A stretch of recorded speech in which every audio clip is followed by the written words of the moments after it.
Board meeting to order. We are convened as of 5:30 p.m. and I ask everyone please to remain muted unless you are recognized to speak. Thanks all of you for joining us tonight. I see we have a lot of guests and a lot of people we want to recognize, which we're looking forward to. The board has moved to in-person meetings for this gathering and our monthly board meetings. Please note that committee meetings of the Board of Directors will still be held remotely via Zoom and will be audio and video recorded. The meeting recordings, along with the unofficial minutes of the meetings, will be posted as soon as practicable on the board's website. Visit rtd-denver.com, and a live stream of this meeting is also available via RTD's YouTube page. Director Catlin, could you please lead us in the Pledge of Allegiance? Allegiance to the flag of the United States of America and to the republic for which it stands, one nation, under God, indivisible, with liberty and justice for all. Thank you. And Director Sloan, would you please read out our land acknowledgement? Yes, thank you, Chair Geisinger. The RTD Board of Directors acknowledges that the land on which our buses and trains operate is the traditional territory of the Ute, Cheyenne, Arapaho, and other contemporary tribal nations that are historically tied to the lands. We honor our Indigenous elders who have traveled, inhabited, and stewarded these mountains, hills, and plains throughout generations.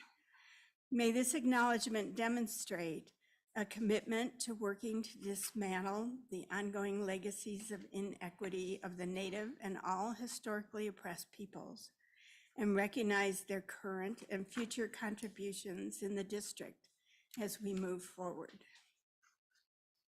Thank you very much. I'll now call the roll. Director Bouquet. Director Bouquet will be absent tonight. He had a conflict. Director Broom. Present. Director Busick. Here. Vice Chair Catlin. Here. Second Vice Chair Davidson. Here. Director Deschel. He is also excused. I am Chair Geisinger. I am here. Director Guzman. Present. Director Harwick. Here. Director Rosenthal. Present.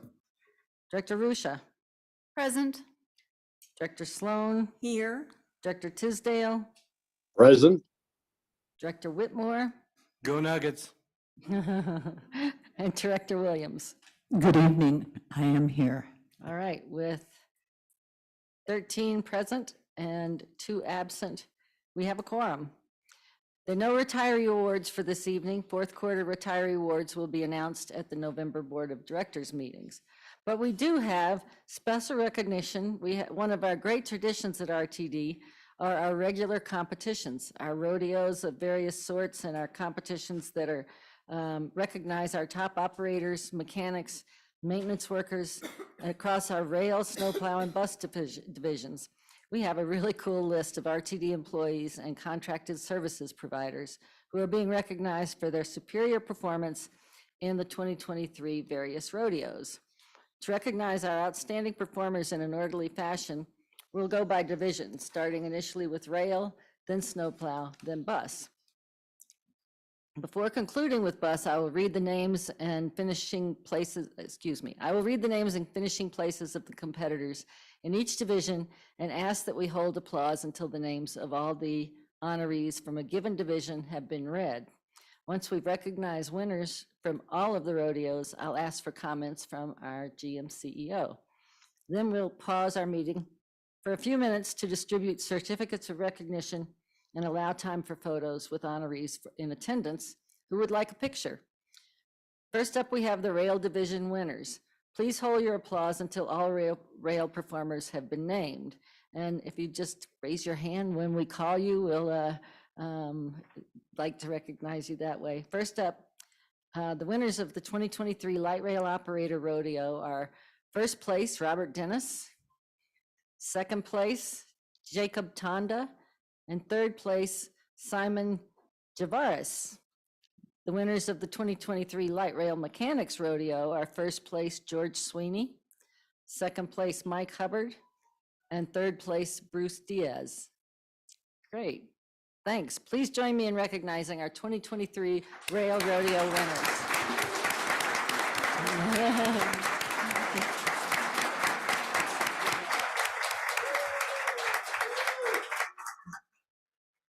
Next, we have the 2023 RTD Snowplow and National Snowplow Rodeo winners. Again, please hold your applause until we've recognized all of you. In the RTD Snowplow Single Action Competition, our winners are first place, John Rather and Dave Johnson. Second place, Manuel Padilla and Zach Lamori. Martinez, Manuel Martinez. I apologize. The third place, Chip Seedroff and John Richards. Our snowplow tandem axle competition winners are first place. Now we have it, Manny Martinez and Corey Reese. Second place, Martha Guzman and Alex Martinez Casillas. Third place, Daniel Guerrera and Heriberto Martinez Casillas. Several of the year's RTD Snowplow Rodeo winners were able to attend the national competition, and we'd like to recognize their performance as ambassadors and champions of RTD. At the 2023 National Snowplow Single Action Competition, our teams performed as follows. 36th place, Manny Martinez and Corey Reese. Third place, John Prather and Dave Johnson. At the 2023 National Snowplow Tandem Axle Competition, our pairings performed as follows. 45th place, Manny Martinez and Corey Reese. First place, John Prather and Dave Johnson. Please join me in recognizing our 2023 Outstanding Snowplow Operators.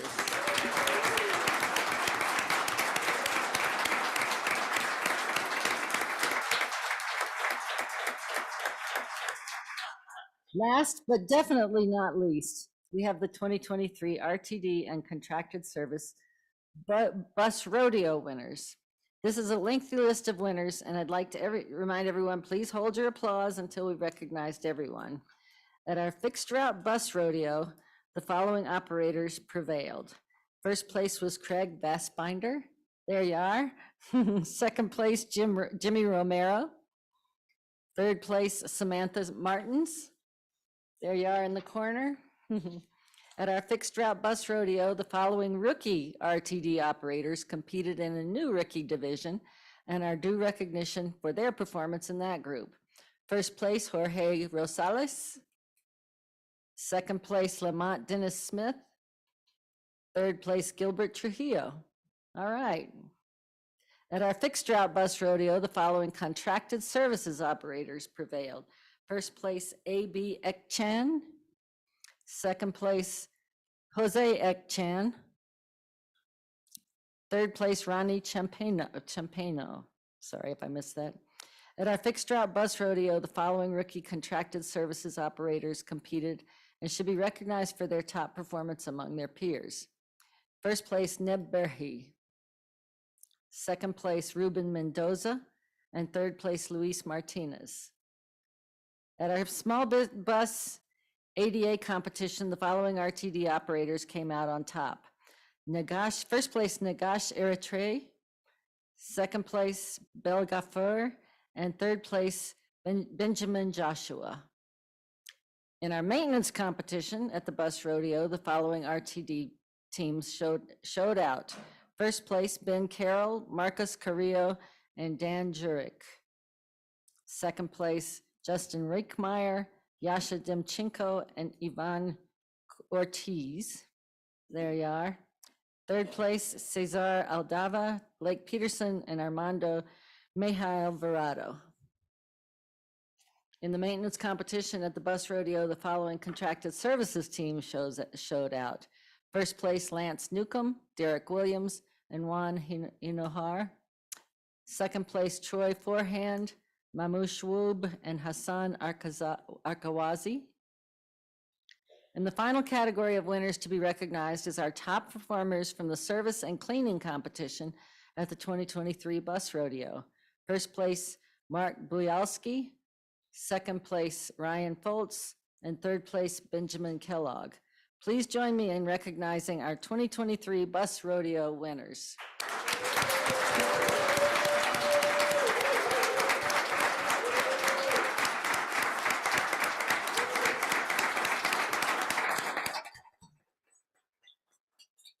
And I know that our GM CEO, Deborah Johnson, has been busy attending these rodeos, so I'd like to ask her to say a few words. Yes, thank you so much, Madam Chair. To introduce Deborah Johnson, General Manager and CEO. It is my pleasure to acknowledge and welcome the winners of the 3 RTD rodeo competitions that took place this summer, specifically the Rail Rodeo, which was held on Saturday, August 5th, the Snowplow Rodeo that was held on Friday, August 27th, and the Bus Rodeo that was held on Saturday, September 16th. I was pleased to be able to attend and in some instances participate in all of these exciting competitions and have extended my thanks and congratulations to these individuals personally and previously, but it is my distinct pleasure and privilege to welcome the winners to our board meeting this evening. Each year, the highest placing teams in the single axle and tandem axle snowplow competitions here at RTD are invited to compete on the national stage in Loveland, Colorado that just took place a few weeks back, and you just acknowledged that, Madam Chair. The top placing bus rodeo competitors are also invited to participate in the International Bus Rodeo. It's been on hiatus for the past couple of years, but I'm pleased to state that there will be one taking place during the APTA Mobility Conference in 2024. As for the International Rail Rodeo, we have yet to agree upon the recommencement date via APTA, but there is talk that perhaps in 2025 that we will have a resurgence of that.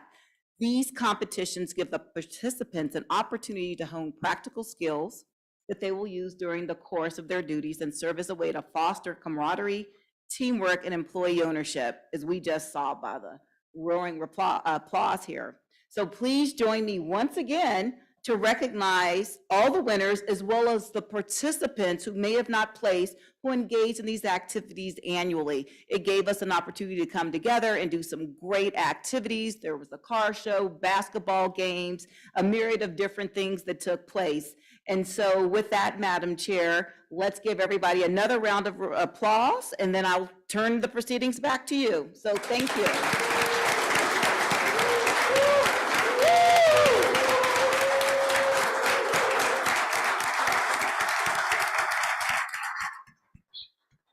Ms. Johnson, you said you participated. They let you drive a bus or a snowplow? They know don't I drive the snowplow, y'all? You saw me, right? I was in a rail car. I did not drive a bus because I didn't want to prolong it. It was hot that day, but I have driven a bus before. This ain't my first rodeo, right? You've been waiting all night for that line, huh? All right, we are going to pause the meeting, take a short recess, and invite all of you that want to come up. And who's our cameraman tonight? Mr. Summers. Stuart Summers is going to take pictures, and I think, I don't know if Dave or Fred or Deborah or any others are lined up to get in the pictures. That'd be great. Great. What's that?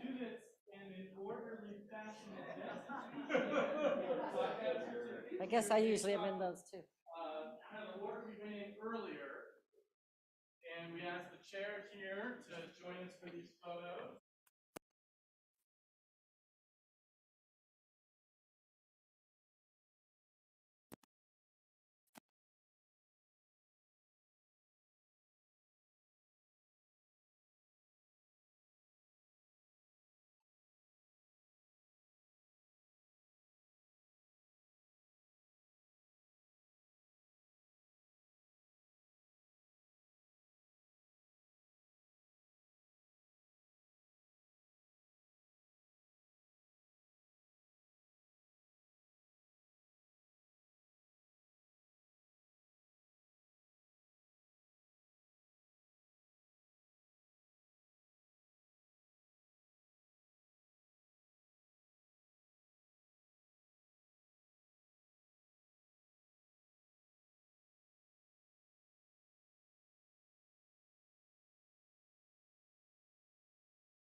Meeting is now called back to order.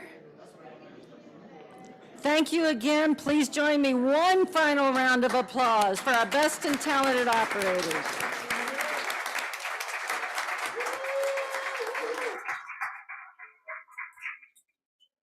All right. Next on our agenda is our public participation period. Yeah, we're going to let people clear out a little bit.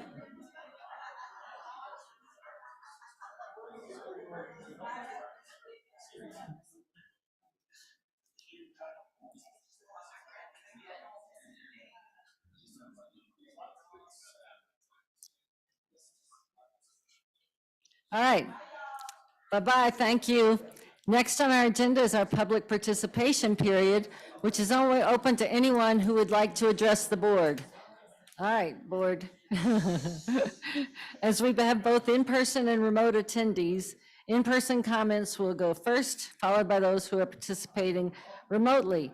For anyone attending in person, please come to the podium when your name is called. If you have not already signed up to speak and would like to speak, please approach the podium when I call for any additional speakers. For those attending virtually, if you wish to speak and have not already done so, please raise your virtual hand or press *9 on your phone. Staff will unmute you when it is your turn to speak. If you're dialed in, press *6 to toggle your mute settings. Please bear in mind that by participating in this process, you're being recorded. If you do not wish to be recorded, then your comments will have to be submitted in writing. If any speaker has documentation or reference materials for the board, or if any member of the public would like to submit written comments, please email those materials to the board office at rtd.boardoffice@rtd-denver.com. During this time, the board will not offer any direct comments or responses. However, if you would like to be contacted regarding your public comment, please email the board office again at rtd.boardoffice@rtd-denver.com. Speakers, please begin your remarks by stating your name, and you'll have up to 3 minutes to provide comments. Are there any speakers signed up tonight? We didn't receive any registered speakers, although Mr. Dennis, did you want to say a few words? And then we do have one hand raised online following Mr. Dennis's remarks. Great, Mr. Dennis, please state your name, and you have 3 minutes. Thanks for joining us.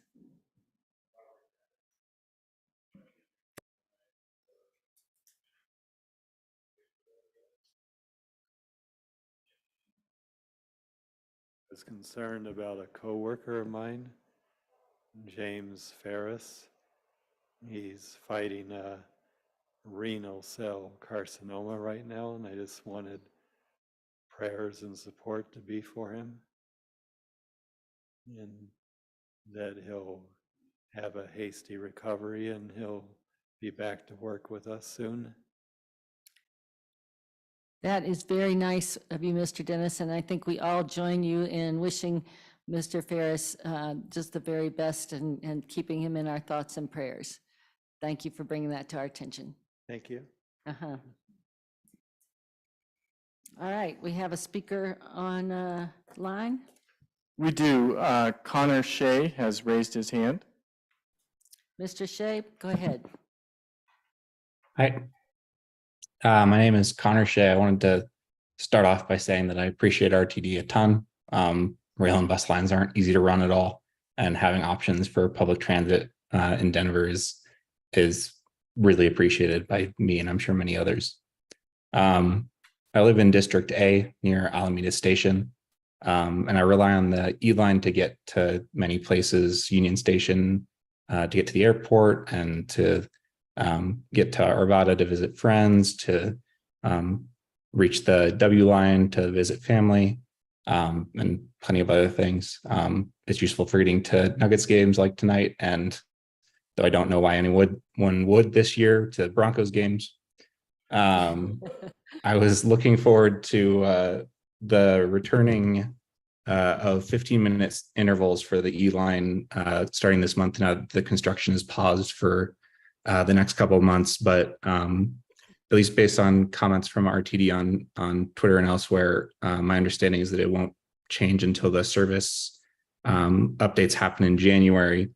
And I just wanted to speak on that and essentially, I don't own a car. I don't work in an office downtown regularly, though I do need to commute sometimes.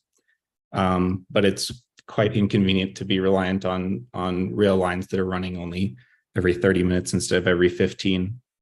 It makes it very hard to recommend RTD services, at least the light rail lines, to friends and family. And just as a big supporter of rail and not needing to own a car necessarily, it's a big disadvantage for me and others. So I would appreciate if it was considered to return to 15 minutes sooner rather than later, even now that the construction has paused until spring. Thank you. Thank you very much, Mr. Shea. We appreciate you coming, and we appreciate your support of RTD. And I think we all are hoping to get the operators and the employees that we need to increase our service. So thanks for coming. Anyone else in the queue? No, with no other participants in the queue, we'll close public participation at this time. This month, we have 3 external entity reports, starting with our state public relations team, Brandeberry McKenna. Jennifer Brandeberry, please start when you're ready. It's nice to have y'all here tonight. Thanks for having us.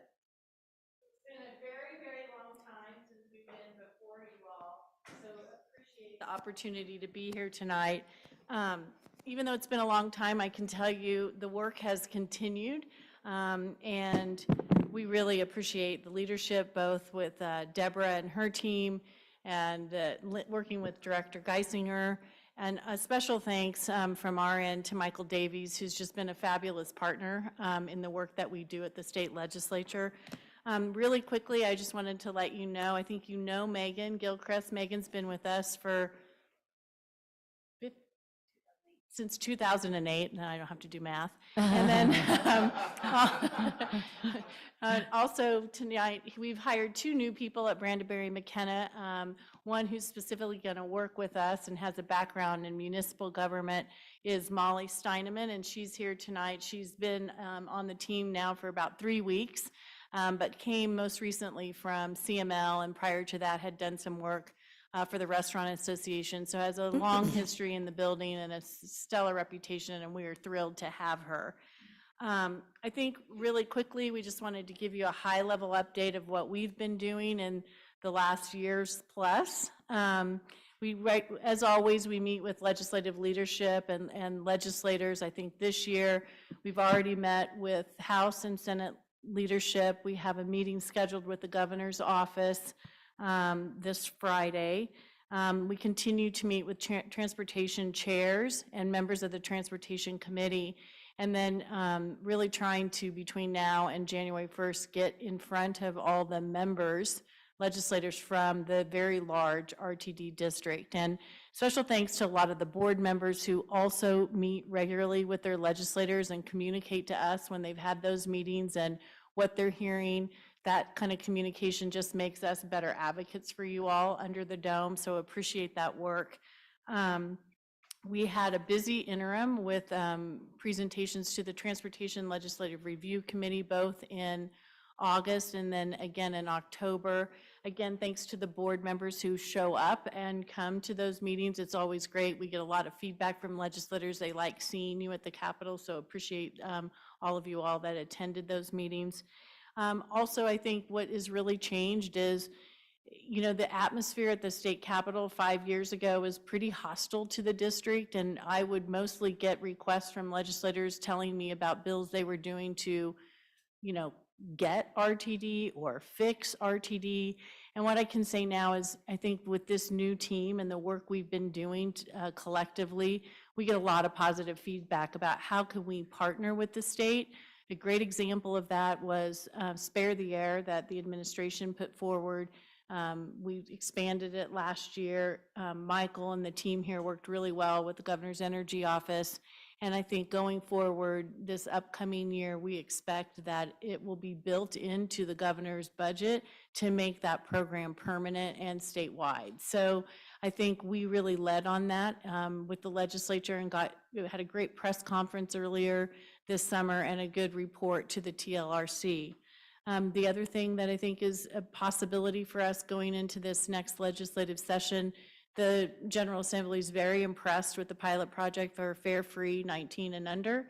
The Transportation Legislative Review Committee has a bill drafted that will be introduced that will make that permanent and part of the state, along with CASTA. That will be hard, just given the realities of the budget. So we're going to have our work cut out for us to make sure that the line item is in there, that as the budget gets finalized, we can do that. But again, working with the team here, I think we'll have a lot of support from school districts, foster care communities, and others. I mean, the legislators are pretty excited about partnering with us to move that across the finish line. Finally, I think the other thing that you all do really well, and we've been trying to do more of, is outreach to various stakeholders. We have a great partnership with Jen and Catalyst at the local level, but our team attends most of the commuting solution meetings. We've met regularly with COPERG and their advocates who are very interested in trying to find ways to increase funding for transit. We met recently with the lobbyists for the AFL, who also represents ATU, to hear about what's on their plate and agenda. Regular conversations with CASTA and their team. We did some tours with the Colorado Competitive Council in years past. As you recall, legislators in those districts have often wanted to highlight some portion of RTD or the service in their area for those, and we continue to participate in that, as well as some of the Denver Chamber opportunities. So large list of stakeholders that we continue to meet with to make sure they know. If we don't know the answers, the folks here at RTD can help them out and work together for the region to make sure that we're delivering on the service. Finally, I just really appreciate the partnership and we'll look forward to a busy session. I think this administration, you know, when Deborah first came, I think it was a fairly hostile welcome to Colorado, Deborah, where's my train? To kind of where we are now, which is, I think, General Manager Johnson is seen as a partner with the state moving forward, as is the executive committee here and Michael, in terms of how can we together do what's right by the Front Range and the state moving forward. And we're just thrilled to be part of that and look forward to continuing working with you. And happy to answer any questions. Great, thanks so much. How long have you been working for RTD? It's my first client when I moved to Colorado 20 plus years ago. So it's the longest client that Brandeberry McKenna has had. And when we started with RTD, there was the 16th Street Mall and the line down Santa Fe. And that was it. And so a lot has changed. And when we were walking here, I told Molly, I said, back in the day, because we've always done tours, we did a tour looking at Denver Union Station when it was a giant dirt pile and pit, and there was a fox that lived there, and we pointed out the fox that was living there. We did tours of the hotel with legislators before it was built, and we wore hard hats and got to go in there. So it's been a huge part of my professional life that I have loved, because I see how investment in transit changes urban areas and really allows people to get to work. And I think we deserve a lot of credit. I know we represent a very large region, but that region has leveraged a lot more federal dollars than smaller cities or bigger cities, because we work collectively in a nonpartisan way to advocate for transit and transit investment. So it's a long time and we've loved every bit of it and take it very serious, and thank you for the partnership. And thank you. That history and the very professional way that BBMK works with our legislators, I think, has served us all very well. I've seen them interact, and they're trusted and great partners. Paul Rosenthal. And thank you, Madam Chair, and thank you, Jennifer, for all you do and your entire team. And hopefully this doesn't throw a monkey wrench into what you're doing, but, you know, as I talk to legislators, I'm also urging them to potentially do like a pilot program like what Dottie does in Denver for our connector program. I wouldn't call that last mile. I'd call it a last few blocks sometimes, or last few blocks. And so it's very successful in Montbello and in GES, as you know, and RTD, of course, is also funding, as I understand it, through our grant program to the west side of the city. So I think it would be nice if the legislature also funded something like that too for around the state, and kind of modeled on what we're doing, connecting RTD with sort of neighborhoods. And I think that'd be very helpful for a continuum of service. Thank you. Director Broom. Thank you, Madam Chair. The Wall Street Journal had an interesting article this past week or so about the gasoline tax. And of course, with the switch over to electric vehicles, that tax is going to go away. And they even mentioned Michigan was going to lose something like $700 million a couple of years out from now. Is there any effort going on to come up with a replacement in Colorado? In the past, they've looked at pilots for vehicle miles traveled programs through CDOT. It didn't go very far, but that's kind of what they were exploring as a replacement for that. But I haven't seen anything of recent years. Well, that's been talked about for 20-some years. So. Yeah. Thank you. Anyone else? I don't see any other hands. Thank you so much. Thank you. Our second report is from Catalyst Public Affairs, our local government public affairs team, and Jennifer Webster, you're on.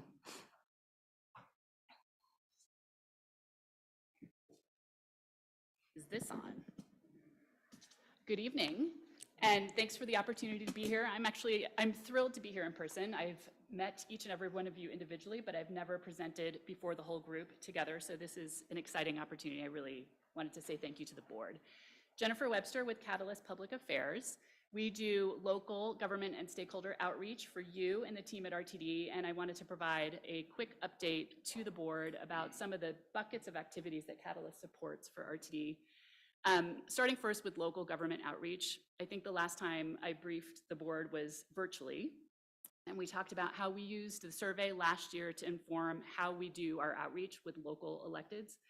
And that survey that we did really spoke to us in terms of the need to broaden our reach a little bit more than the way we've been engaging in the past. In other words, not just with mayors of each of our local municipalities. There was a little bit of a hole in terms of city council members. So we've used that data or those data to help inform how we do super intentional outreach over the last year, and have reached out to each local government in the RTD district, to the city managers and the county managers, and offered RTD up as a resource, offered briefings, offered to come to executive sessions or listening sessions with local governments, much probably to the annoyance of GM CEO Johnson and her staff. We've been, keeping her calendar pretty busy, and those of you who are available to come to those meetings as well, but have been met with some success with that. We've had quite a bit of interest from the local governments to provide those updates.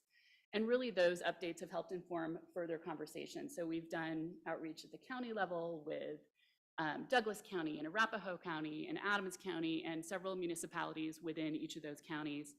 And again, those conversations have helped inform further conversations. One example of a success story, I think, from some of those conversations was now we're doing quarterly meetings with the City of Aurora staff. I see Stuart Summers on team here. Those have been absolutely phenomenal from my perspective. I cannot thank the staff at RTD enough for engaging with our municipal partners in that regard. It's been interesting to see the shift in some of the conversations. Jennifer mentioned sometimes we've dealt with a lot of incoming because there's a little bit of a void, or has been a void historically, on information, and this has helped fill that void. The last quarterly meeting that we had with the City of Aurora and their leadership team was, I would say, much more of a partnership conversation, and there were really interesting aha moments as part of those discussions where we realized that we have more in common than we do not in common, if you will. And so I think we really identified some further opportunities to work together, and we're looking forward to continuing those. And probably, I'm trying not to look at Deborah because she's going to be throwing darts at me, but trying to model that approach with some of our other municipal partners as well. So we've also been engaging with the Metro Mayor's Caucus. This is something that RTD has done historically. And I know that Directors Tisdale and Director Sloan have been involved with that, and Director Harwick is now coming. I think we've got a great opportunity with the Metro Mayor's Caucus now. There's new leadership with the Metro Mayor's Caucus. We have 15 municipalities with elections this November. So some of those municipal elections will include mayoral elections, so there'll be some potential changes there. But we've been really trying to be intentional with that engagement with the Metro Mayor's Caucus and be more proactive with our updates and identify opportunities to partner with them. The offshoot of all that and our priority for the next year is some of those conversations have also yielded opportunities for us to engage with individual businesses. So those local government conversations have identified issues that may have been brewing in their domain where RTD may be a partner. So a couple of examples, I know Michael Davies and I have met with the teams from Amazon. We had a great meeting with the Park Meadows teams.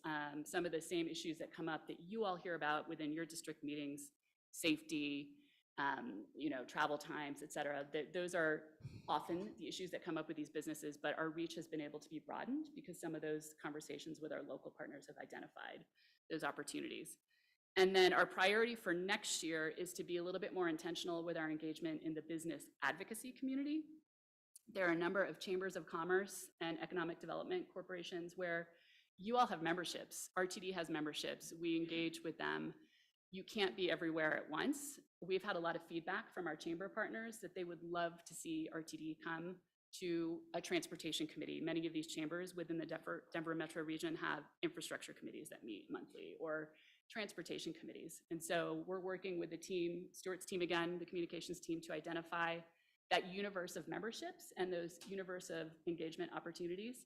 And we'll be much more intentional again and proactive and try to ensure that RTD's flying the flag at every opportunity possible within reason. I mean, we recognize that there's only so many places, stop looking at me, Deborah, that you can be at once. But we've had a lot of interest. So, Director Catlin, the Jeffco Economic Development Corporation comes to mind. They are thrilled with the notion that we might have Director Sloan, Director Catlin, staff members come occasionally and brief them because there's a lot of interest within the business community to understand what's happening at RTD.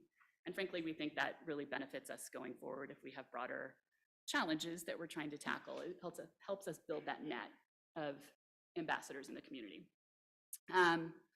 One of the other functions that Catalyst supports within RTD is the staffing of the Citizens Advisory Committee. I believe you're going to have an update from the chair of the CAC after me, John Fusa.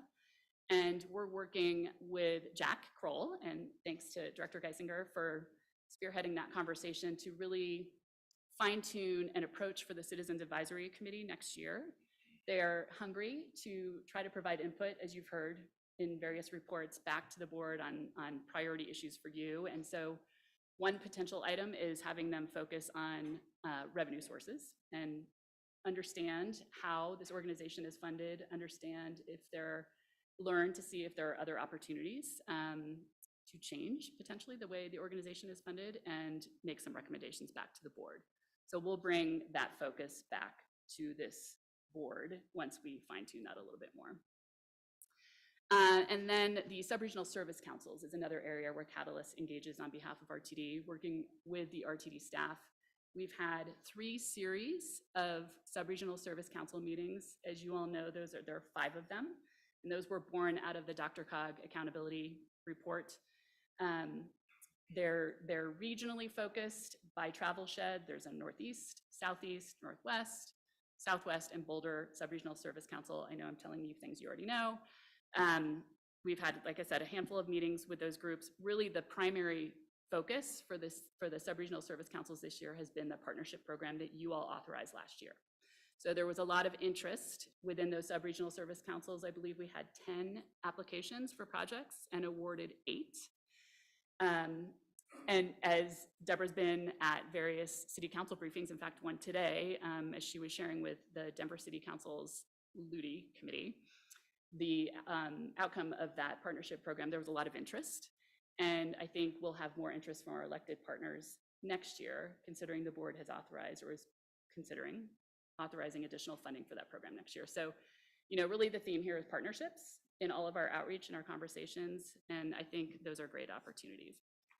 And I think I mentioned the elections. We will be sure to track election updates with our municipal partners and circle back with the board in 2 weeks after we get those results.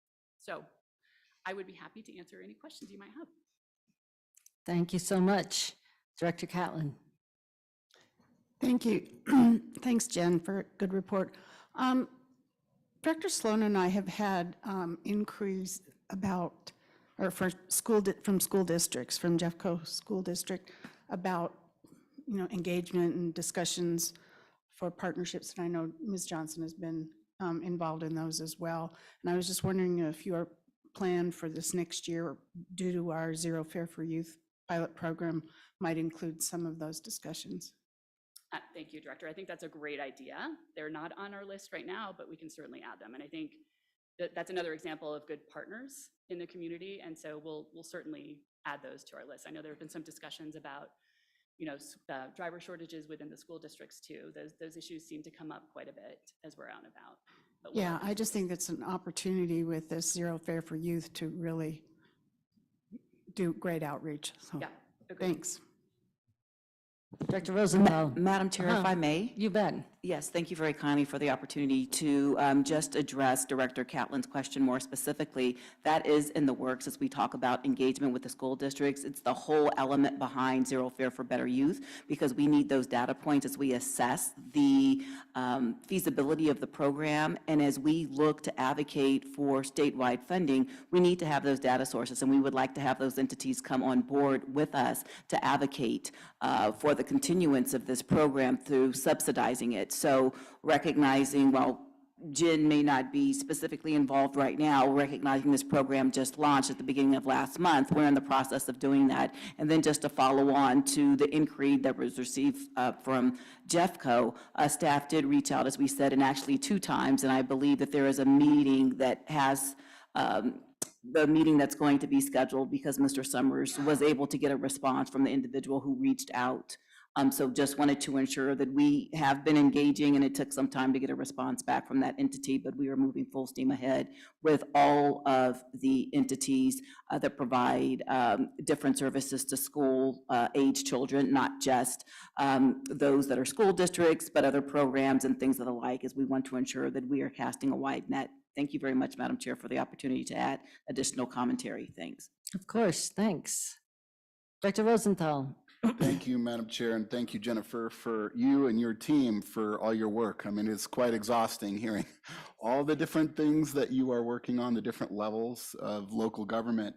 If I could just throw in a couple more, I'm wondering, might as well, right, to add to the list.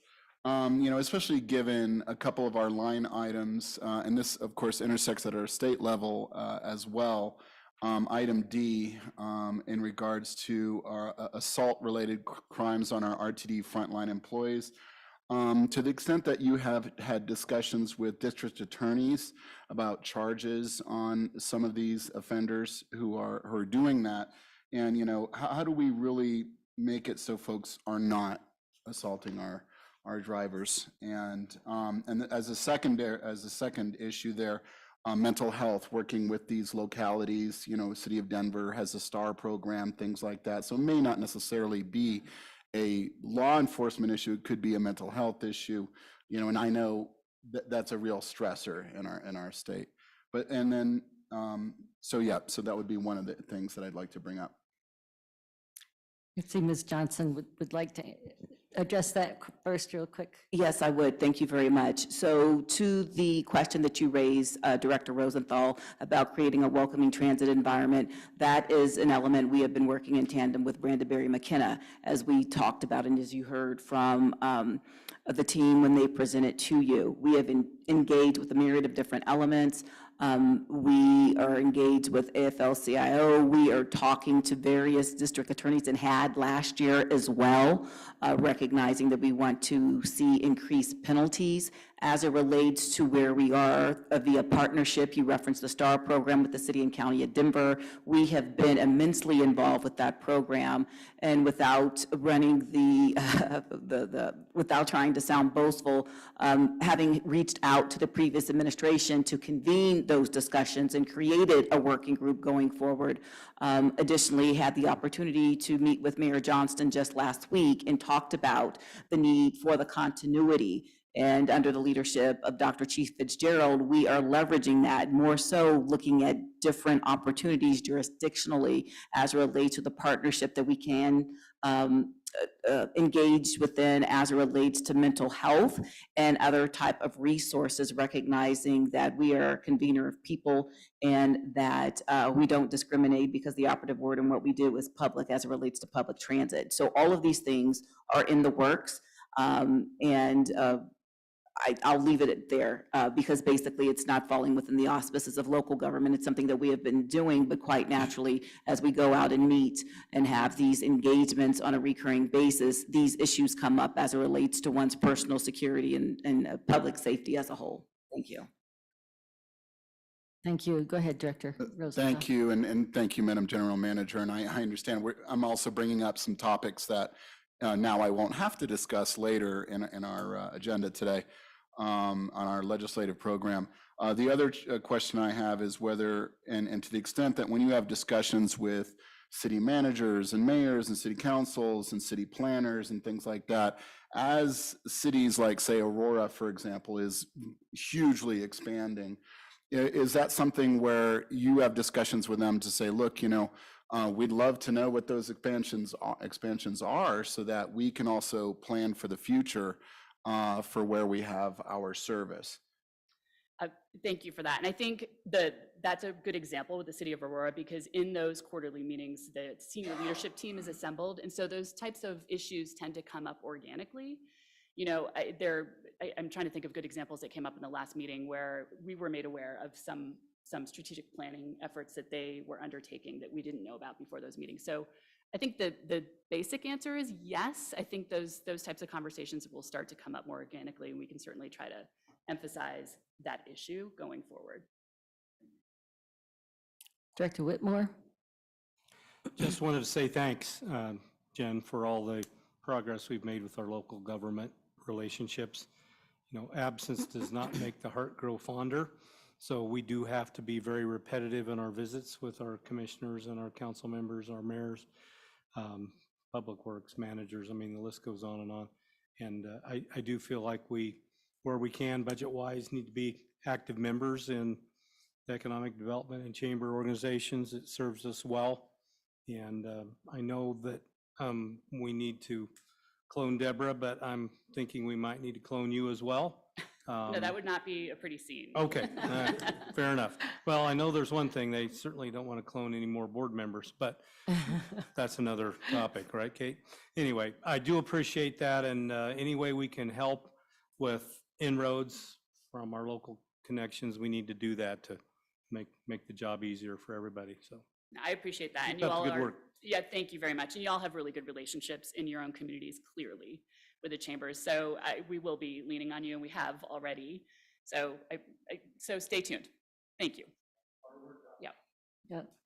And Jen and Catalyst, yeah, as you can hear, they took a broad, many groups to be juggling and working with, and haven't worked with us that long, but Jen has a long history, cut your teeth with communications at CDOT, and can you tell us just remind people briefly kind of what you've done, because I know how well respected you are in the region and in the community.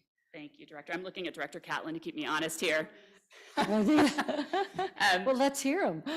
Well, okay. So, no, I mean, my background, thank you, I appreciate that. My background is in transportation. I cut my teeth in transportation policy. Started on the Hill working on transportation policy and moved to Colorado and was CDOT's legislative liaison and then the director of the Policy and Government Affairs Office, and worked for Director Catlin and former Executive Director Tom Norton at CDOT. So really learned a lot from Director Catlin and consider myself very lucky for that. And so the opportunity to support RTD was, I mean, it made absolute sense for Catalyst. It's just something, we love transportation. We love the work that you all do. And so this was a perfect fit, and I'm just thrilled at the opportunity. So thanks again. Thank you, and thank all of you for all your work. We will have our federal public affairs team, Patty Dorsch and Mike Dino and all, who cover Congress whenever Congress does something that we can report. So, the final report is from the Citizens Advisory Committee. Mr. John Fuchsia, you, I believe, are online, and the floor is yours. Yes, thanks, Chair Geisinger, and members of the RTD Board, John Fusa, CAC member from District G and co-chair. I do want to say Jen Webster is a tough act to follow, so I'm not even going to attempt it. I do want to say that the CAC and I, as co-chair, have certainly appreciated working with Jen in support of the CAC. She's done a terrific job, as has Colleen Roberts of Peak and the RTD staff, especially Brandon Figliolino and Jack Kroll. So brief update, the CAC last met earlier this month on October 12th and had a limited agenda. The primary item of business and discussion was an update from Charlie Stanfield of the RTD staff about the Sub-Regional Service Council Partnership Program. Charlie did a terrific job and walked the CAC through that initiative of RTD. And we've had prior updates. The CAC remains very supportive of that effort, particularly as a way for the organization to partner with localities, with local counties and municipalities in that very large district. We think it's a terrific idea and support the effort. I think credit to RTD and the board for supporting the financial commitment you've made to the sub-regional service councils, not just for this year, but over a 3-year period. We think that's at the CAC very important so that there's enough runway for this initiative to hopefully gain traction and become part of what RTD does for mobility in the region and in support of partnerships. A couple CAC comments on the sub-regional service councils. Certainly, the CAC recommended to Charlie on behalf of staff that there be some consideration about how to evaluate and measure success. The good news is Charlie indicated the staff's already on that and working through how to measure success with the program and with the projects that gain funding. The CAC,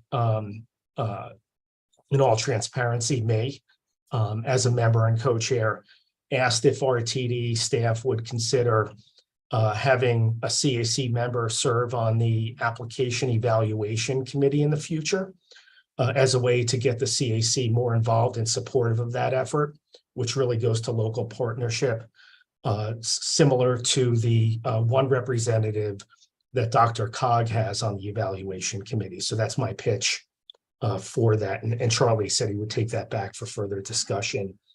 The other item of business with the CAC is kind of administrative and preparation for next year. Many of you on the board and staff know Matt Applebaum, who has been a longtime member of the CAC and has served as co-chair for several years. Matt is nearing the end of his 3-year term as chair and co-chair. So Matt's going to continue on as a CAC member for the rest of his term, but take a step back from being a co-chair. So we had some kind of business discussion about volunteers from the CAC to step up and replace Matt as co-chair for 2024.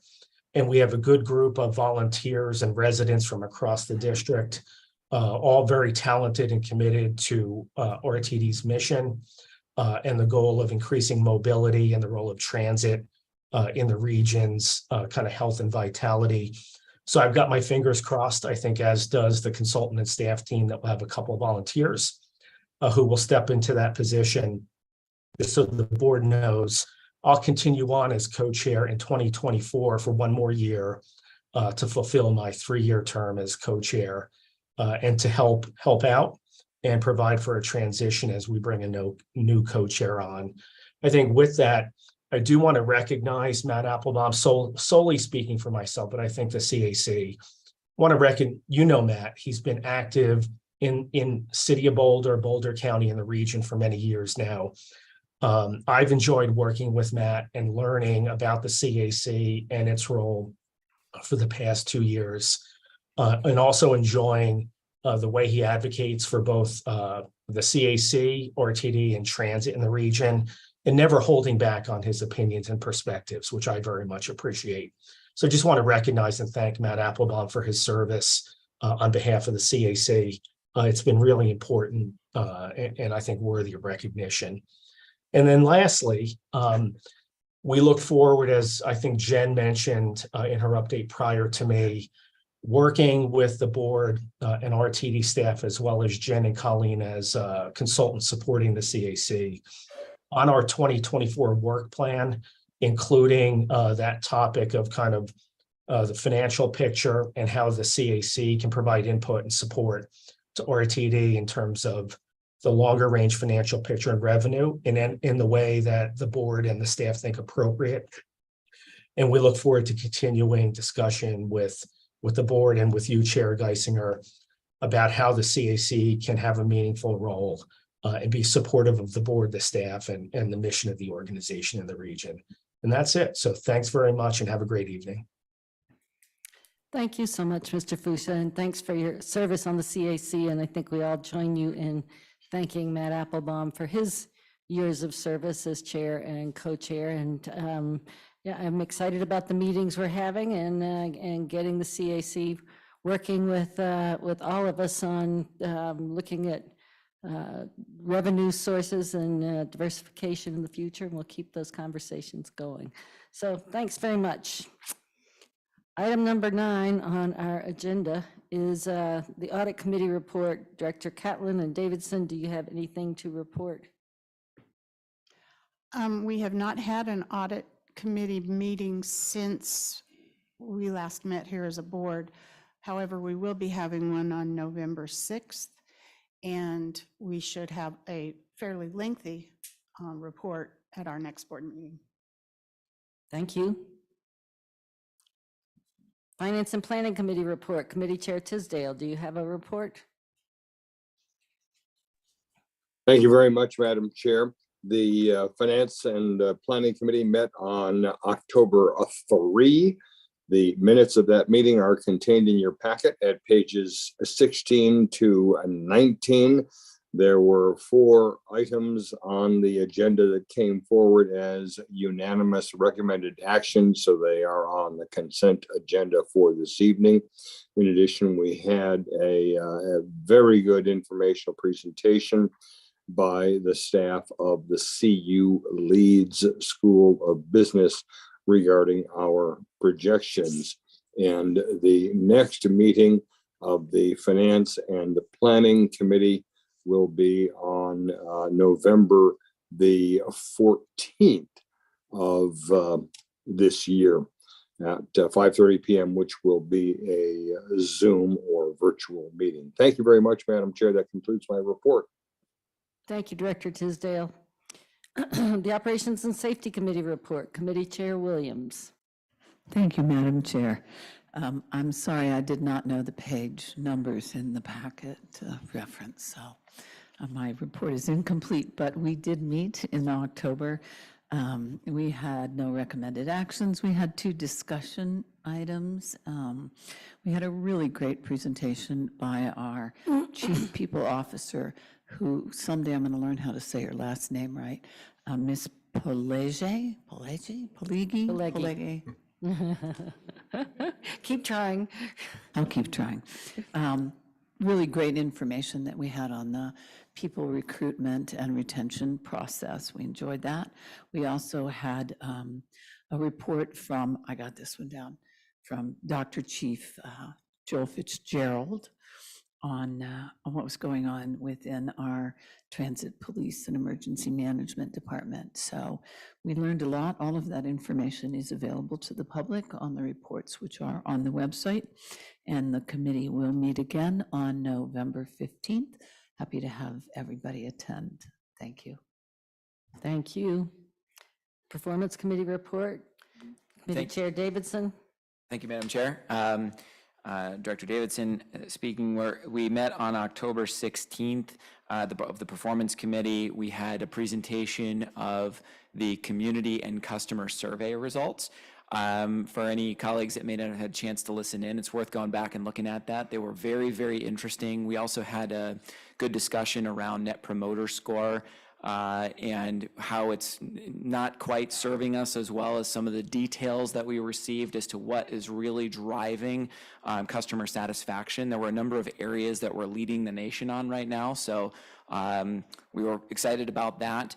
Then we had a recommended action, which is on the unanimous consent agenda this evening. It's an important item, so I just want to take a moment to comment on a few things with regards to that. This is the adoption of the General Manager and Chief Executive Officer base salary compensation range. This is the result of a compensation analysis that was done in 2022. We had retained the services of Gallagher Benefit Services. They looked at a full market analysis of what our base salary range should be for the General Manager and CEO position. The committee decided to move with recommendation 2, which was the full market analysis. Given that that analysis was completed 12 months ago, the committee made the decision to apply an aging factor to that. The aging factor that was selected was Employment Cost Index, or ECI, which was 4.5%. This resulted in a general manager and CEO base salary range that has a minimum of $292,600, a midpoint of $402,325, and a maximum of $512,050. That sets the range for the general manager and CEO position. It's important to note that that is not any kind of commentary on total compensation, inclusive of any benefits. It is also not directly with regards to the salary of the incumbent general manager and CEO. However, I would note for directors that the Gallagher report, as we frequently call it, or compensation analysis, on packet page 108 does have recommendations for additional strategies as to the next steps that the Performance Committee and the board should consider, one of which has been completed, which is the updating of a compensation philosophy.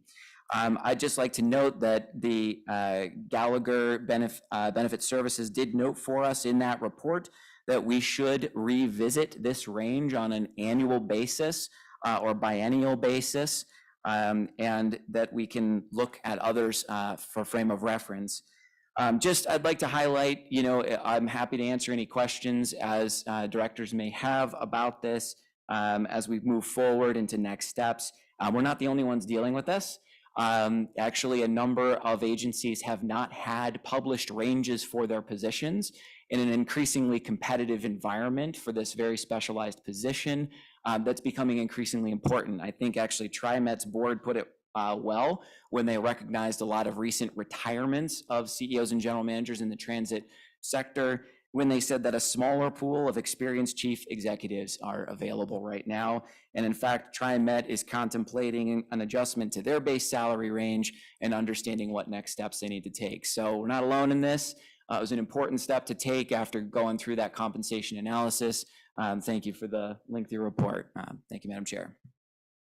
Thank you very much for that report. That's, I think that's helpful as we look at our salary range as an item on our unanimous consent, but it's new to us, so it's good to have that brought. Our next item is the approval of board meeting minutes and committee reports. The board and committee minutes were included in the board packet. Are there any corrections from the directors for the minutes to be approved this evening? Nope. Seeing none, unless there's objection to considering the minutes all at the same time, may I please have a motion to approve the minutes for the following meetings? September 26, 2023 board meeting, October 2, 2023 Performance Committee, October 2, 2023 Operations and Safety Committee, October 3, 2023 Finance and Planning Committee, October 16, 2023 Performance Committee, October 18, 2023 Study Session, and the October 16, 2023 Executive Committee. So moved. Second? Second. Okay, I heard Director Williams. I saw her going for a microphone is why I was pointing to her, and is the movement, and Director Rosenthal as the second. Is there any discussion on this motion? All right, are there any no votes? With 13 yes votes and 2 directors absent, the motion passes. All right, the chair's report.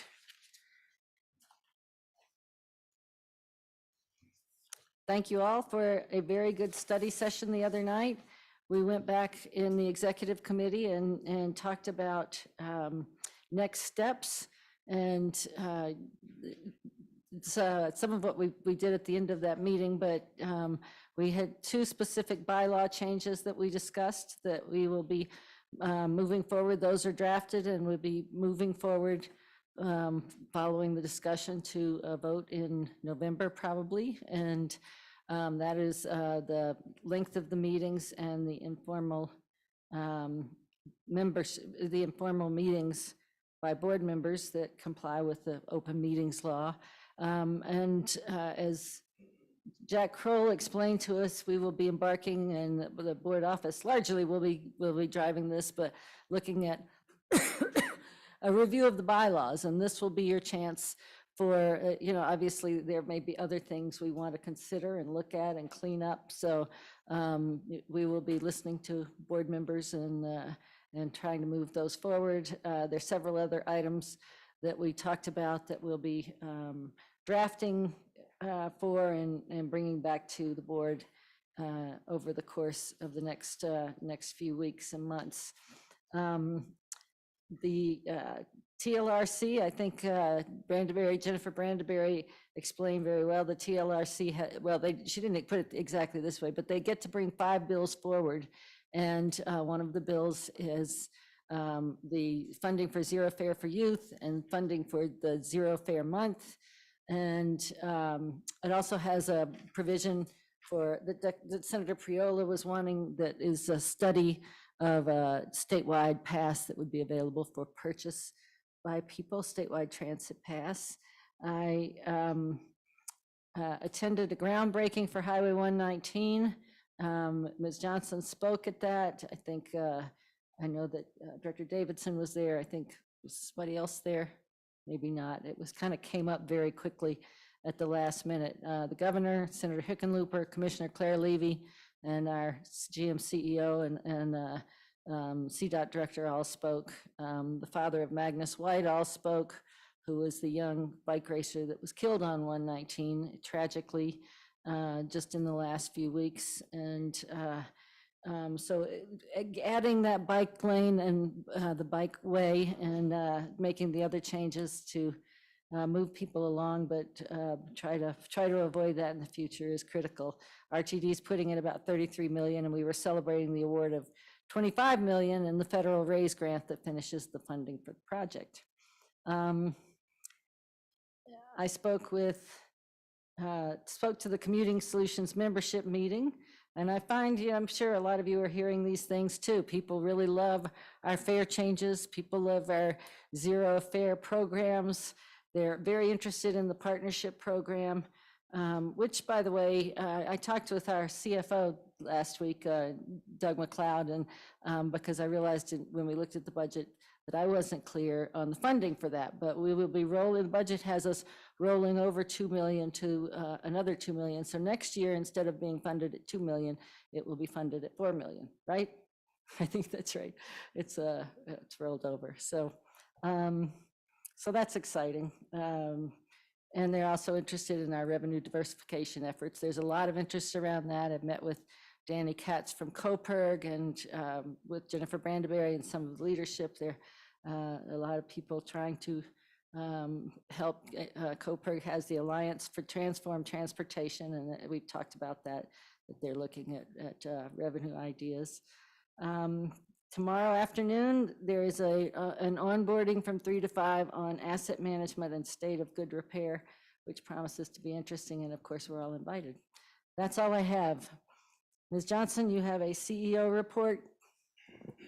Yes, I do. Thank you very much, Madam Chair, and good evening once again, board members, and to all that are assembled, both virtually and here in the boardroom. Once again, Deborah Johnson, General Manager and CEO. This evening, I will share with you the following information centered around our strategic priorities. Regarding community value, I will share an overview of meetings and events in which I have engaged, including an event sponsored by the Colorado Sun, 2 meetings of the Transportation Legislation Review Committee, of which you heard about from our advocates at both the state and local levels, an annual award celebration sponsored by the Denver Regional Council of Governments, the APTA Transform Conference and Expo, and meetings with both Denver Mayor Mike Johnston and members of the administration, and the Denver City Council. Regarding customer excellence, I will discuss and just provide a different vantage point as relates to the celebration of the grant award related to CO 119 that you just spoke of, Madam Chair. And speaking to employee ownership, I will briefly touch upon my participation in an event hosted by Denver Public Schools. And regarding financial success, I will discuss RTD's receipt of a favorable rating related to the agency's Eagle P3 Series 2020 private activity bonds. So related to community value, on Friday, September 29th, I participated in a panel discussion during the inaugural Sun Fest hosted by the Colorado Sun. The main focus of the panel was the future of how Colorado moves. And discussion topics included, but were not limited to, electrification, zero fare policies, passenger rail, and bus rapid transit. I was joined by fellow panelists, including Will Tour, Director of the Colorado Energy Office, and Dan Blankenship, the Chief Executive Officer of the Roaring Fork Transportation Authority, and the discussion was moderated by Colorado Sun reporter Michael Booth.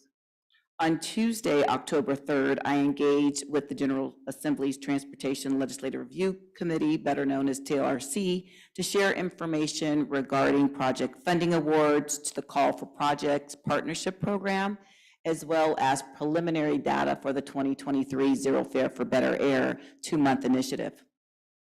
Later that week, on Thursday, October 5th, I, along with Chief People Officer Pelleggi, once again engaged with TLRC members during the committee's site visit to the Denver International Airport. CPO Pelleggi and I shared additional context regarding RTD's people power. My perspective that I shared was through my engagement at a national level, and CPO Pelleggi with respect to the 2023-2024 strategic initiative currently underway, as we're focused on people power as well as external conditions impacting hiring, as well as recruitment and retention trends. On Wednesday, October 4th, several directors and members of staff attended the Denver Regional Council of Governments 2023 award celebration at the Seawall Ballroom at the Denver Center for the Performing Arts. The annual event celebrates engaged residents, dedicated local leaders, and innovative partnerships that help make the Denver region a great place to live and work, as well as play. Awardees this year included current and former RTD employees. Brandon Figliolino and Bill Van Meter, respectively, were recognized. I extend my congratulations to them, as well as to Tex Elam of the Advisory Committee for People with Disabilities, who also received an award. From Friday, October 6th through Wednesday, October 11th, I attended the American Public Transportation Association's Transform Conference and Expo, which is held triennially. It was held in Orlando, Florida. That's the expo that's held triennially. And participated in the APTA board meeting, as well as several committee meetings throughout the weekend, including the CEO Coordinating Council, the Bus CEO Committee, the Rail CEO Committee, and at the Commuter Rail CEO Committee, I was elected the vice chair for 2024. I also participated in a thought leadership workshop on Sunday, October 8th, hosted by LA Metro for public agency executives, which was centered on working collectively to create a playbook for LA 28 and other large-scale events. But really, the discussion was jump-starting discussions for LA 28, which are the Summer 2028 Olympics. I was one of 3 CEOs featured, along with Collie Greenwood of MARTA, which is the Metropolitan Area Rapid Transit Authority, and MJ Maynard, who is also the new vice chair of APTA, and she's also the CEO of the Regional Transportation Commission of Southern Nevada, which is in Las Vegas. And we all shared recent success stories with transit service delivery during large-scale events across the country. On Monday, October 9th, I participated in a CEO roundtable discussion entitled Data-Driven Workforce Investment, during which panelists discussed strategic workforce development initiatives, such as succession planning, the use of data analytics to drive individual growth and recruitment, building a learning culture and strategies for recruiting strong candidates for managerial positions. Also participating on the panel were Heather Damolen from the Mountain Lion Transit Agency in Flagstaff, Arizona, and Jameson Alton from the Land Transit District in Eugene, Oregon. On Tuesday, October 17th, representatives from RTD, including myself and Government Relations Officer Michael Davies and Chief Fitzgerald, we met with Mayor Mike Johnston and members of his administration, more specifically as Chief of Staff and Chief Operating Officer, as an avenue for formal introduction of our respective teams and to discuss opportunities for future collaboration, of which I referenced earlier when Director Rosenthal posed the question to Catalyst staff relative to what are we doing about some of these issues that are plaguing our societies as a whole. During the course of that meeting, stressed the partnership continuity as we have established, especially when we were looking at various resources, recognizing that things that are spilling over on transit are coming from municipalities, and we alone can't solve those problems. I was invited to participate in a roundtable discussion held in Denver on Thursday, October 19th, as part of the Black Community Social Equity Summit hosted by the Colorado Black Roundtable.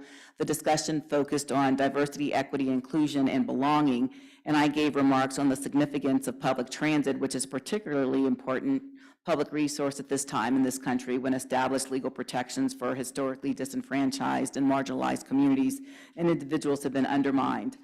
Earlier today, I, along with Chief Fitzgerald and Government Relations Officer Davies, attended a meeting of the Denver City Council's Land Use, Transportation, and Infrastructure Committee to share information related to the partnership program, the Zero Fare for Youth pilot currently underway, as well as to provide context regarding RTD's transit police and security operations and jurisdiction collaboration related thereto. Regarding customer excellence, the chair referenced the Colorado 119 Raise Grant celebration. So on Thursday, I journeyed to Niwot to participate in the celebration of the $25 billion Raise Grant. And just for you all's edification, RAISE being initialism for rebuilding American infrastructure with sustainability and equity. This funding is associated with the $162 million multimodal safety improvement and bikeway project along Colorado 119, the diagonal highway that connects Longmont to Boulder. As you heard from the chair, the project is the result of 10 years of joint effort by a myriad of local, state, and federal partners. And I was joined in celebrating this momentous occasion with Chair Geisinger and Director Davidson. And then you heard the speakers, which consisted of Governor Jared Polis, Senator John Hickenlooper, CDOT Executive Director Liu, Boulder Commissioner Levy, and Ryan Owen from the Federal Highway Administration, among other honored guests.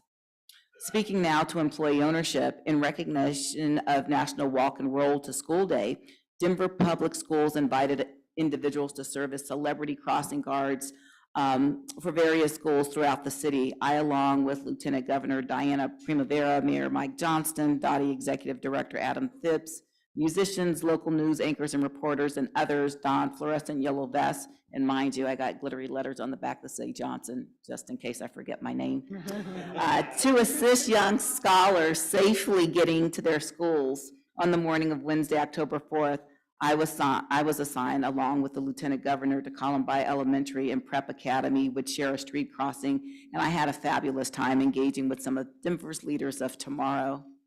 And speaking to financial success, I am pleased to note that the Fitch Ratings, one of 3 major credit rating firms, announced earlier this month that RTD's 2020 A and B private activity bonds received a rating of A-. This announcement follows on a similar release in August of 2023 from Standard & Poor's, in which the firm upgraded RTD's fast track bonds to AAA, the highest rating possible. Coupled together, these ratings reflect RTD's prudent financial management and extremely strong capacity to meet all financial commitments. And with that, Madam Chair, that concludes my report, and I'll yield the floor to you. Thank you. Thank you very much. That is great news about our, the upgrade in our bonds and recognition, and we appreciate our financial team for that. Any questions or comments? Director Davidson? Yeah, thanks, Madam Chair. Thank you, General Manager and CEO Johnson, as always, for a great report. You mentioned a roundtable on data-driven approaches to things. I just actually was going to make a comment, and thank you for the board reports. We've been here long enough now to see these get more data-rich and highlighting the things that matter. And Performance Committee had a chance to reflect on just how difficult it is to move the needle on community value. With customer excellence, we're directly engaging with people using our services. And I think, very clear on how we move the needle, and we got to learn a lot from those survey results. Community value is tough, but when I look at the community value engagement and how this has continued to increase month over month, year over year for the past few years, it's impressive. And looking at September, I love the data that is shared about the number of folks that are engaged, and being well north of 1,000 in a month at these types of events is great. So thank you for sharing that data. Thank you for moving that needle, and everybody who's involved in that community outreach, given just how difficult that is, which we're reminded when we look at those surveys. Just really appreciate that work. Thank you. Thank you, Director Davidson. Anybody else? Okey doke. Our next step is the unanimous consent agenda.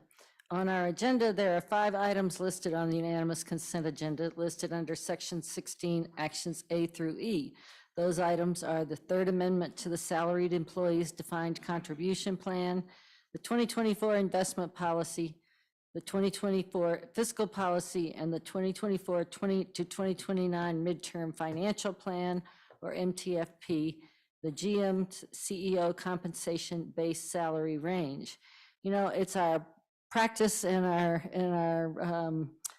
rule that if anybody wishes to pull something off the unanimous consent agenda, that we do that. And I actually think that's very important on some of these items that we look at, some of the bigger items. Director Ruscia asked that we pull off the 2024 fiscal policy. She has a comment or question, and I am doing that at this point. Pulling that one off, so we have the other items.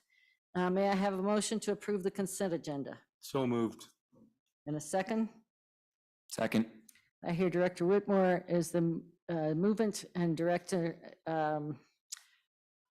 Davidson is the second. Are there any no votes on this action? If you want to discuss it, we just pull it off the unanimous consent agenda. Is there something you'd like to discuss, Paul? Sure. Which one? Okay, I'm fine with that. We'll just, so we're removing that. Okay.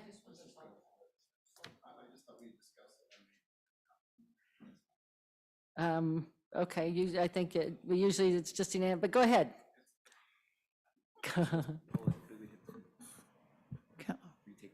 Counselor, can he just We haven't taken. talk about it without removing it from the consent agenda? No. Madam Chair, point of order. Hang on just a minute. Our attorney is going to address this. Typically, if there's going to be discussion and questions and answers, the practice has been yes, to pull it off the consent agenda. Okay, and that, Okay, Director Rosenthal is choosing not to pull it off the consent agenda. Do you still have a point of order, Director Tisdale? Yes, it was just simply to request, for the sake of the public record, so that people can hear what's happening during our meeting, the people, when they speak into a microphone. Thank you very much, Madam Chair. Thank you. Well taken. All right. There are 4 items on the consent agenda again. Are there any no votes? Okay, with 13 yes votes and 0 no votes, the motion passes. All right, there are 2 recommended actions on the agenda tonight.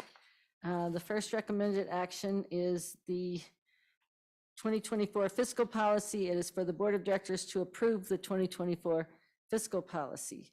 Do we have a motion? So moved. And do we have a second? Second. Okay, I hear Director Davidson and Director Catlin as the second. Is there discussion? Director Ruscia.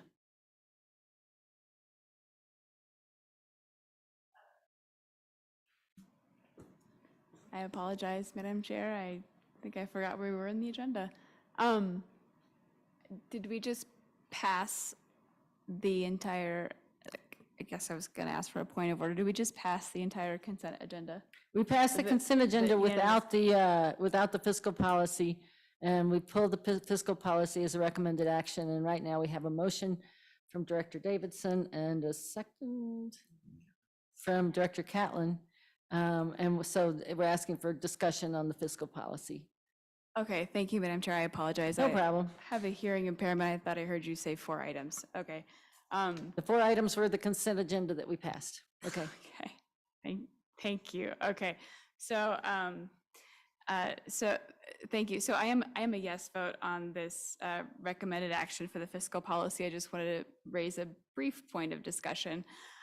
So I do believe that the work of our committees and their respective chairs has been very good and very effective and efficient so far.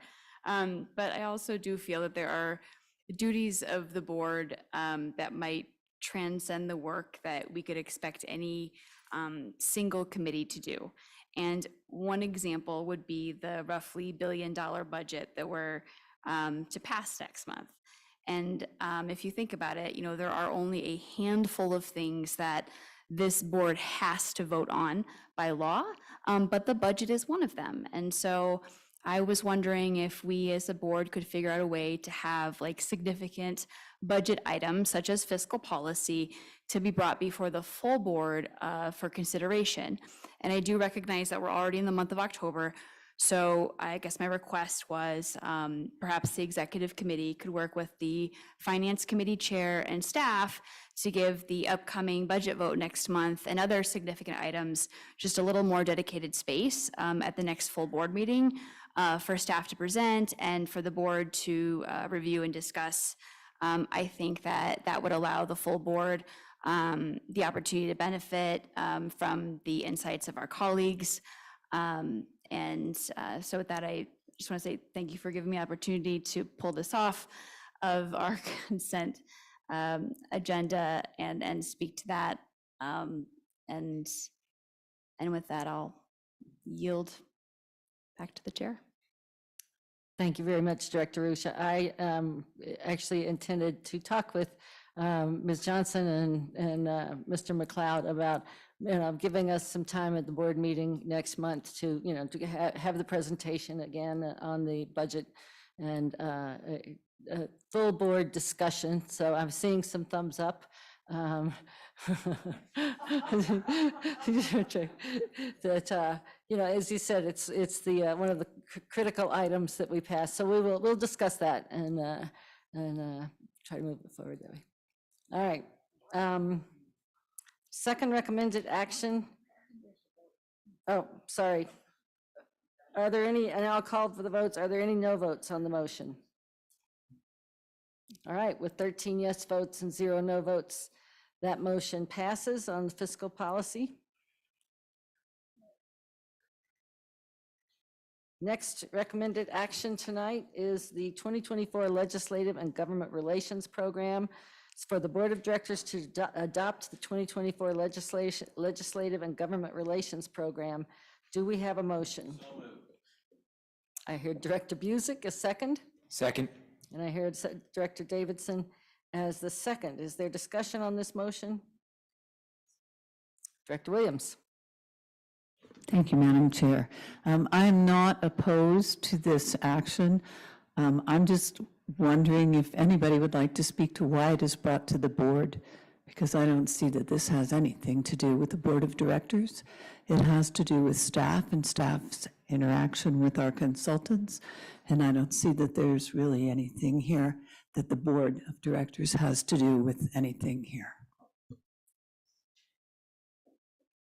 I'll answer that. Mr. Davies, do you want to answer that? If I may, Madam Yeah, Chair, I sure. don't want to put staff on the spot. I think I should take that question. happy to do- Recognizing that there has been ensuing conversations relative to this body perhaps taking a position on legislation, we were ensuring that this body had an understanding of what we would be working with our state advocates on as we look to position, for instance, legislation for the betterment of the district, for the customers and communities that we serve, specifically as we talked about legislation perhaps to subsidize zero fare for youth, as we talk about a welcoming transit environment, quite naturally increasing penalties for assaults on transit workers. So if in fact there is legislation that is provided, we wanted to ensure that we collectively had an understanding of what that may be, and that the board could decide to take a position on said legislation. And further, just to close out my comments, this was discussed at the executive committee, and then it was my understanding that there was a request to bring this to this body on several occasions. So hence, that's what we're doing. And so not to jump in front of Michael Davies, but I think that question is better suited for me, recognizing my role in the agency. Thank you. And I'll take a second too. I think it's actually really important because, you know, as we move forward, Michael Davies and Ms. Johnson and all of our public affairs teams need to be able to have conversations. And I don't want anybody to come back and say, I didn't know we were talking about this issue. So the point is that these are the things we're looking at. It will evolve over time. And if we get to a bill level, we will take a position, but I think it's to get us all on the same page as much as I said I'm not opposed to this. I read it. I understand the items that are on here, but no place in the documents that are provided does it say the board of directors. It says the staff will, and the staff will, and the staff will, and the consultants will. And I'm good with all that. I'm happy that they're going to do all that, but I've been doing this for 6 years, and I don't see in here that there are 15 elected public officials here. And I don't see it spelled out in this document that those elected public officials have any input into this plan. I think that's a very good point. Would you like to make an amendment? No, I'm going to vote for it. I just want to be on the record that I think that this agency is not using the elected public officials to the best of their ability, and particularly in this legislative and government relations program, which I think would be high on the list of what you would do with your elected public officials. So no, I'm all in favor. Matter of fact, I'll vote to pass it. Good, and thanks. I think that's a good point. I think, you know, working with Michael Davies, he's good about bringing people in, and I think, you know, we didn't mention it when the public affairs teams were here, but they're also, if anybody needs help and wants help contacting their legislative representatives or others, I think they're all there to help. Ms. Johnson, you have something Yes, to thank add? you very much. I don't want to belabor the issue, but I do want to just state that earlier this summer, there was communication that was disseminated to the entire board asking about the legislative program, and if there were any specific, you know, initiatives and things along those lines, and the conversation had ensued at the executive committee. So I appreciate Director Williams' comments. I'm not trying to be adversarial with it, but just wanted to qualify that I concede her point, and hence that's why we reached out to board members. And I recall, for instance, Director Catlin asked for some qualifiers as to one of the initiatives when she spoke about public transit being the emphasis and not other ancillary initiatives. And so I just wanted to qualify that just for the record. Thank you very much, Madam Chair. I think it was an oversight, but it's well pointed, well taken. Thanks. Director Rosenthal. Thank you, Madam Chair. And so a couple of my questions were already answered earlier by our consultants and lobbyists, but one relates to the federal program number B, item B, discretionary grants. And I guess as we look at some of the projects that RTD is working on, the peak service, of which there is there is a couple community forums that I know staff is working on preparing, and also to the extent that if are we able to get, you know, funds for our unfinished extensions, you know, things like that. Are we able to, so to what extent are we collaborating between what our programming is, what are we seeking to do, and what grants and funding are we looking for federally, and to make sure that we're taking advantage of some of you know, what the administration, the federal administration keeps talking about, that we have so much federal funding out there. Well, I just want to make sure we're taking advantage of that for some, and I know you are. I just, you know, want to kind of just maybe get some feedback from you about some of the things that you are seeking funding for. Thank you. Go ahead. Thank you very much, Madam Chair. So first and foremost, I want to ensure that there is a collective understanding of this initiative before us, because what we are doing, being more intentional. So when we look at our 4 strategic priorities, I've talked at previous board meetings that we have 3 initiatives. And as we prepare our budgets, they are in alignment with those 3 initiatives. And more specifically, as we talk about where we are with state of good repair, our transit asset management plan, all of those things are basically looking at back to basics and then people power and welcoming transit environment. So what we're in the process of doing now is streamlining how we go about grants. And I'm going to provide this context without trying to disparage the way it was done before, but I think we have an opportunity to enhance what we're doing now. So oftentimes, this agency would go after discretionary grants just because there was money available, but we had not developed a business resource plan. We did not have an understanding of what type of staffing we need.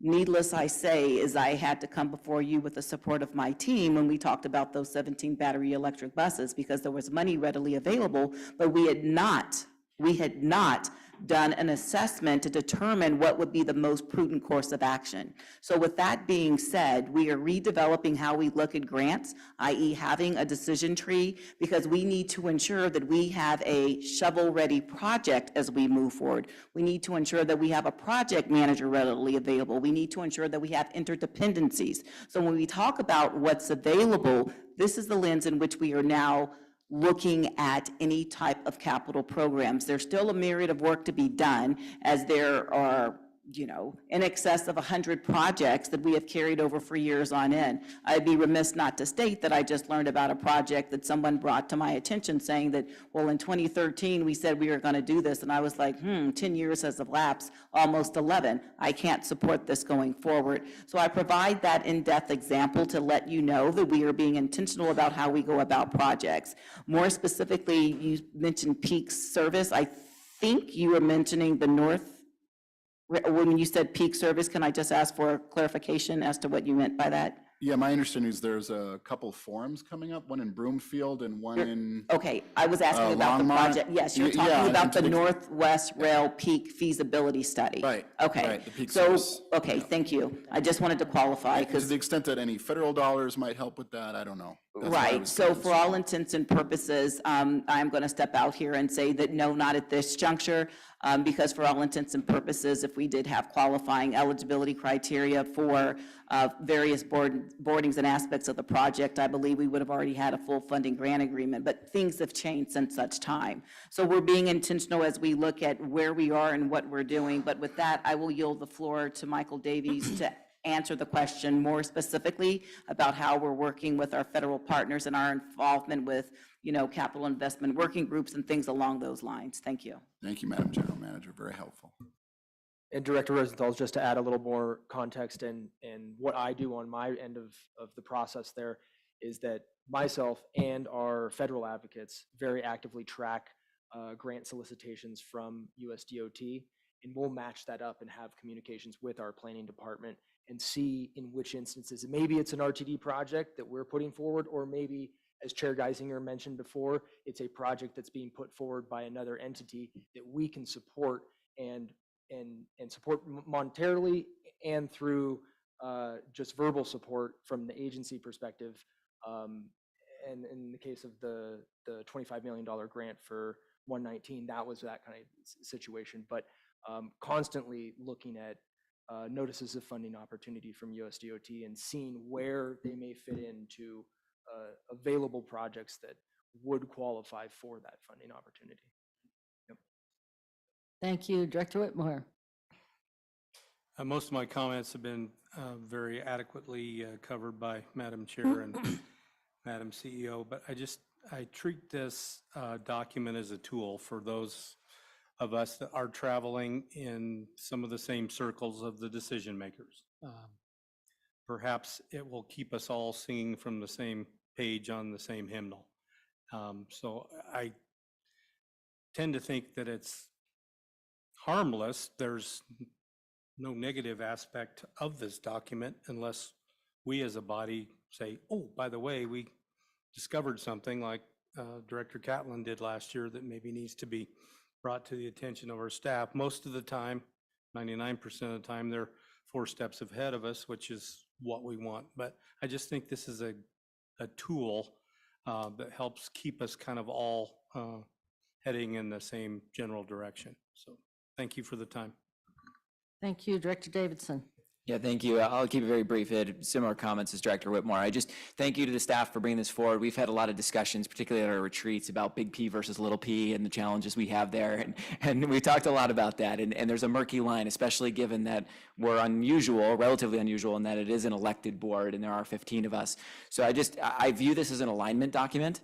It is a chance for us to align. I think very frequently, given that we are elected officials, we're asked to comment, and we have our personal views, but then we have views that the board has taken as an entity. So I appreciate this. I know this is not typical that every agency would look at this.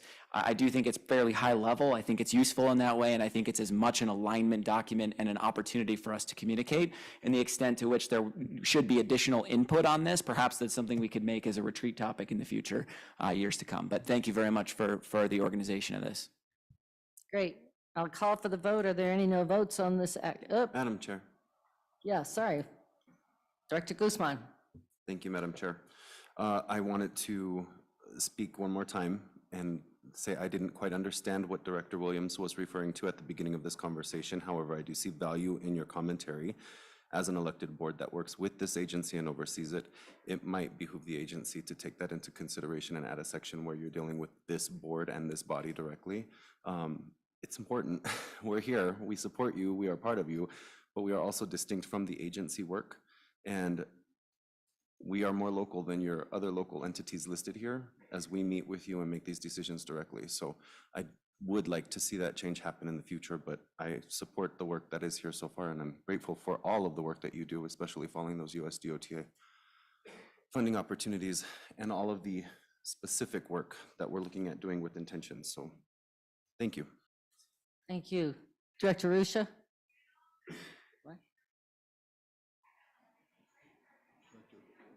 Thank you, Madam Chair. What was that? Whatever. So, All right. thank you, Director Madam Rusha, Chair. I'm sorry. It's okay. So most legislators have pulled their bill titles already, and their deadlines are coming due. And so I guess I was wondering if we have already gotten a head start on this agenda and we've identified bill sponsors, or if this vote tonight is something that we're doing post haste. But to that end, maybe, and I think this has already been implied, that the board should consider like a policy retreat. We are the policy-making body of the agency early next spring, and to help set the legislative agenda for next year. Some of the items in this agenda are proactive, they're not reactive. And that would have required some lobbying and some conversation that would have started last spring and carried on over the summer. And I would expect that we have bills drafted. And that's not to denigrate the work of staff. That's actually this board's, it would have been our job to take a more proactive position if we wanted to. And so I guess I'm putting that on us and saying, hey, maybe next spring we get an early start and we work with staff and also invite stakeholders like the ATU and whomever else that we need to, and craft maybe a more cohesive, or I should say more collaborative policy document. So that way we're not in this position a year from now and we all feel more comfortable moving forward. But, and I hope that, our General Manager, CEO, or Mr. Davies doesn't take umbrage to anything that I just said. I don't want to denigrate your work. So that was my comment. I'll be a yes tonight, and I do appreciate the work that you do. I know it's a lot, and there'll be a lot of long nights at the Capitol this spring. So thank you. Great, thanks. Seeing no other hands, I will now call for the vote. Are there any no votes on this action? Seeing no votes, we have 13 yes votes, 0 no votes, and 2 absentees. So the recommended action passes. All right, next item is a discussion item, the board expense and reimbursement policy. Mr. Jack Kroll, Board Office Executive Manager, the floor is yours. Thank you, Madam Chair. A lot of great work has gone into revising this policy and bringing forward a set of recommendations that were included in your packet and previously discussed at the Executive Committee meeting. Just to introduce the discussion here, I want to draw your attention to some of the things that have changed in this document. And just as I mentioned last week at your study session, there's been a lot of work on bylaws over the years in certain places. The same thing can be said about this document. There were revisions over the years to adjust things, but not necessarily a comprehensive, full review of the document. And I want to give credit to Ty Parrish in the board office for really identifying this as a key area of need. And when I started here a few months back, we really dove into this and put in a lot of time and effort to bring forward these changes for your consideration. Generally, the proposed changes to the policy fall into the following categories. Really revisions to align the board's travel policies with that of the agency, additions to drive financial transparency, edits to clarify language, adaptations of policies to align with current practices, and a modernization of business expenses, and changes to use more inclusive language. We also want to drive clarity and reduce redundancy. Some key changes just at a very high level. Probably the biggest changes is replacing out-of-state meal reimbursements and out-of-district meal reimbursements with a per diem system. That aligns with what the agency recently did. We also, for years, have been tracking on expenses for conferences, not necessarily in a way that directors could easily understand. So we're putting forward sort of a fourth category of expenses to cover out-of-district conference fees. And the last piece I'll highlight here is we're just putting in deadlines, again, to align with the agency here around IRS policies regarding expense reimbursements. And I'll use that as a shameless plug that if you haven't submitted your expense reimbursements, we would be very eager to get those. And with that, I'll turn the floor back over and happy to answer any questions. Great, thanks very much. Are there questions? Director Busick or comments? Thank you so much, and thanks to board office staff for taking this on. I remember as a new director, this whole section being one of the most confusing things to try to work your way through, especially section 5.0, because you had like 10 minutes to make decisions on, do I get a phone? Do I get, what does that mean? How does it work? And before you knew it, the 3 months was over and you're too late. So thanks for doing that. I really appreciate it. Just one suggestion in 5.0 as I'm talking about it, when you take out references to the time limit of 3 months, you might want to take out the reference to an initial home office setup package. Just strike initial, because I might want to set one up now, and I guess I could. So that's all I have. Thanks. Dr. Harwick. I'm just curious if while we're making these, while we're thinking towards the future, can we also think about non-paper checks and maybe direct deposit?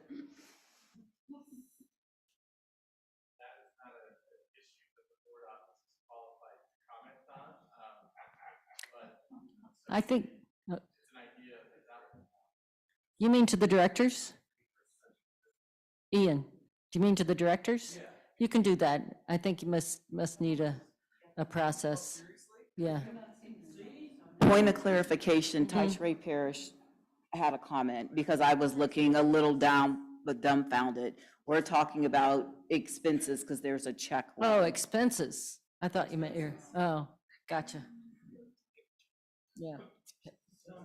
Ty, did you have a comment?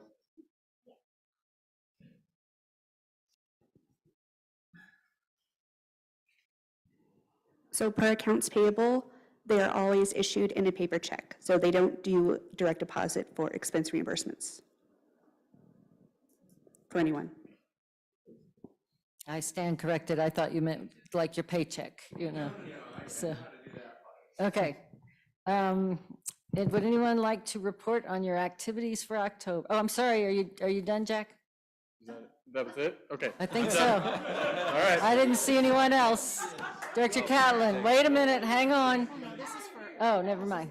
Okay, never mind. All right. Would anyone like to report on your activities for October? Yes, Director Catlin. I would. I was fortunate to be able to attend the APTA Transform and whatever it was, Transform Conference and Expo in Orlando, along with Director Williams and Director Tisdale, as well as former board chair Angie Rivera Malpiedi. And we had the privilege of helping to honor our interim GM CEO, Paul Ballard, when he was inducted into the APTA Hall of Fame. And it was just a very, very nice ceremony, and also a very nice recognition for someone who served us for 8 months and helped us in the selection of our current GM CEO, Johnson. And the Denver area was very well represented. Phil Washington from Denver was also inducted into the Hall of Fame. So we were, it was just really nice to see that kind of recognition for public transportation in Colorado. Thank you. Thank you, and congratulations, to Paul Ballard and Phil Washington. Director Rosenthal. Thank you, Madam Chair. Just a couple things to mention among the many things I've been doing, but one is did a ride along with the folks from Denver Streets Partnership. It was great to chat with them, hear their perspectives, hear perspectives of some of their members as we rode along on one of the light rail trains, and so that was awesome. And then another thing I did in the community is visited with the folks from the Facts Partnership, which is a nonprofit on Colfax, promoting their small business and their neighbors and the character of their community. And they have some thoughts, perspectives, and suggestions for the BRT that's going to be going in, and so connected them with staff at RTD so that they could have a nice collaboration back and forth. So really been enjoying doing that community work on behalf of RTD. Thank you. Thank you, Director Harwick. I have a few things. Director Sloan and I the other day went to the mayor's breakfast, and it was fun. It was good. That's my first meeting with them, and it was great to get to know a lot of people there and start to build those relationships. Also, Director Guzman, Director Rusha, and myself have started to have a coalition building to start having conversations about Vision Zero and what that looks like for RTD, and also just how to get people to walk and ride more frequently to our buses and trains, and just general safety. And then tomorrow I will be going to the Arvada Transportation Committee, and that's what I've got for me. Thank you. Oh, actually, sorry, one more thing. And our Vision Zero meeting is November 7th. Next one is November 7th at 5:30. Anyone is welcome to come. It's a nice little coalition of groups trying to move this concept forward. Is that Zoom or in person? It is on Zoom. Okay, great. All right. Thank you. Director Tisdale. Thank you very much, Madam Chair. Just following up very briefly on the APTA Transform and Expo meeting in Orlando. I am pleased to say that I was re-elected as the chair of the Transit Board Members Committee. You may recall that APTA has what we call three legs to the stool. We have the CEO Coordinating Council, we have the Business Members Board of Governors, and we have the Transit Board Members Committee. So the three of us together pull in harness and create what we call APTA. And so I have been elected again as the chair of that committee. And I do want to encourage all of you to remember to participate in all the APTA events that we have available for transit board members. And I'll be sending out reminders as to all of those in the coming weeks. Thank you very much, Madam Chair. And congratulations to you, Director Tisdale, on being reelected. Director Guzman. Thank you, Madam Chair. National Week Without Driving was October 2nd through October 8th, and I participated fully. And it was a lot of fun and some challenges and some interesting things, but the opportunity to participate and go on right along with youth, community members, move around, get to things with extra equipment on a public transportation system was a challenge and a lot of fun, but not too far outside of my regular experience as I don't have my own car. So it was on one hand easy. I also have my board pass, which is really helpful, but a lot of thoughtful thinking about how do I plan out trips and use the RTD app, which is excellent for planning and getting current and updated information. So I wanted to bring that up as something to put on your calendar for next year, fellow directors. There's a whole week to go without driving, and we might want to participate in that as fully as we can. I also got to be part of the Denver Children's Festival of Stories and represent RTD at our table and give out some awesome coloring books to some awesome readers who were getting into the story of the fox and the bird and rail safety. So I believe it was about the same time. And then I met with several of my RNOs in my district. Global Elyria Swansea and the Historic Bannock neighborhood groups were awesome to be with. That's all. Great, thank you. Seeing no other hands, we move to item 20, other matters. Are there any other matters?